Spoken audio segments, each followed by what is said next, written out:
In this video, I'm going to show you exactly how to install Visual Studio Code step by step along the way. Now, this tutorial is for Windows, however, the process for Mac and Linux are slightly similar. I unfortunately just don't have access to those systems to show you guys that, but if you have any questions or anything, leave them down below. Let's go ahead and jump into it. What you're going to want to do is go to your browser of choice and search up Visual Studio Code download. And the first link that you should see is download Visual Studio Code for one of the 3 operating systems. Go ahead and click on that, and then you'll see your 3 different options. So for Windows, we're just going to go ahead and hit this Windows download button right here, and it'll send you to an installer. Go ahead and just download it. If it says it's unverified, it's fine. Next, step 2 is once you have it downloaded, open the installer file, make sure you hit accept, next. And these are kind of some additional task options. I like to have a desktop icon, so we have a little icon that we can open it up quick. I recommend having open with code. It's nice to have. Basically what that means is if you have a file, you can right click on it and then hit open with this little Visual Studio Code icon, and that'll just open it up in Visual Studio Code, which is really nice. Just kind of makes it easy for you. Next, I recommend leaving these bottom 2 on, add to path and register code as an editor for supported file types. Just leave it all on. I would just mess around if you want a desktop icon or not.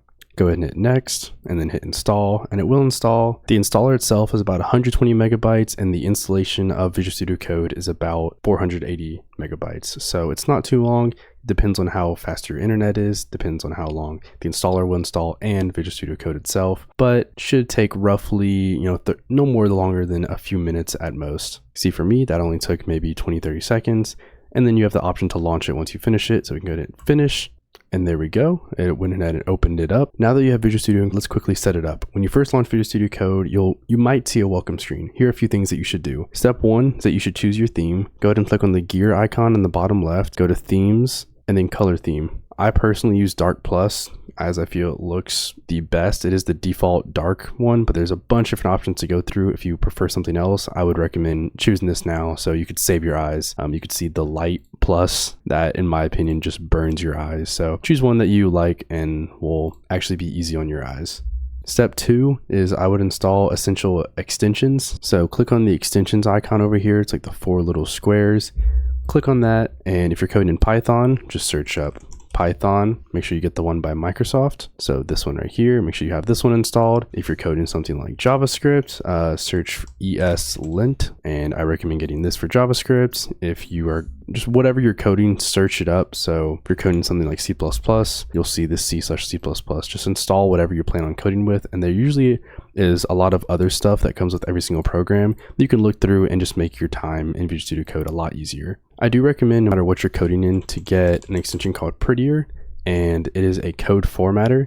So when you save your code, it'll format it and make it look a lot better and handle a lot of the inconsistencies across your code for you automatically without you just doing those tedious tasks. I highly recommend it. And the only one I'll mention is if you are working with web development, you'll definitely want Live Server. This allows you to launch a development local server with live reload feature inside of your IDE. So you can see this little video right here. Inside of his IDE, he has it popped out, but you can have it inside your IDE as the actual website, and then you make a change to it and it automatically updates it over here. So plan on working with web development anytime, get Live Server. It's awesome. And of course, to install an extension, you just search it up, find the one that you want, click on it, and then you'll see, like for this one, it'll have an install button, click that, and then once it says disable or uninstall, that's how you know it's installed and working. Now step 3, after you've opened up Visual Studio Code, is I would say to adjust your settings. So on Windows, if you just hit Control and comma, it'll open up the settings page, or you can go File, Preferences, Settings, and it'll open up this page as well. And they have so many different settings. I mean, Visual Studio Code is just insane with how many settings they have. You're never going to go through all these, but some common ones are the font size. So you can change what the font size is. One nice thing to have is if you search up auto save, you can have auto save on. If you change it to after delay, then it'll make sure that your work automatically saves. Otherwise, you have to take Control S every time that you edit a file, or you can go File, Save. This just makes it pretty easy to not lose your work. Otherwise, you might close Visual Studio Code without saving. And another nice one is the format on save. Enable this and it'll format the file every time you save it. And that's pretty much it. I would say those are required for me to have on Visual Studio Code, but you can customize this insanely. I mean, the marketplace with extensions and all the settings, Visual Studio Code makes it incredibly, it is nice. You can make it however you want. However, sometimes it can be overwhelming how much stuff they have. But yeah, Now, if you have any issues throughout the install process, you can go ahead and leave them down below in the comments and I'll try my best to help you out.